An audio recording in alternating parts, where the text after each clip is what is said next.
প্রথমবারের মতো চীনের গুয়াংডং, হংকং ও ম্যাকাও এই তিনটি অঞ্চল যৌথভাবে ১৫তম জাতীয় গেমসের আয়োজন করেছে। ৯ নভেম্বর থেকে শুরু হওয়া আয়োজনটি চলবে ২১ নভেম্বর পর্যন্ত।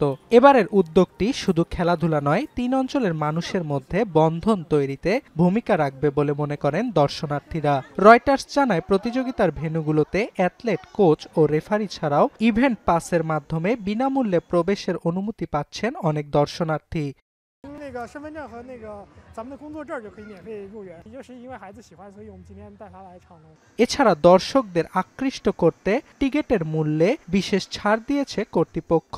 পাশাপাশি চীন ও হংকংয়ের স্থানীয় সংস্কৃতি এবং খাবারের ঐতিহ্যকে প্রাধান্য দিয়ে চালু আছে travel with the games package.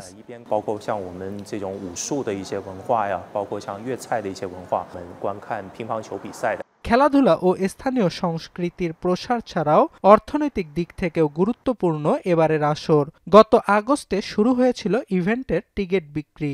শুরুর দিন বিক্রি হয়েছিল ৩০,০০০-এরও বেশি টিকিট। এবারের আয়োজন থেকে $২.৩ বিলিয়ন রাজস্ব আসবে বলে প্রত্যাশা গুয়াংডং কর্তৃপক্ষের। আর ইভেন্টটি উপভোগ করবে প্রায় ৫০ লক্ষ দর্শনার্থী, যাদের বেশিরভাগই হংকং ও ম্যাকাওয়ের বাসিন্দা।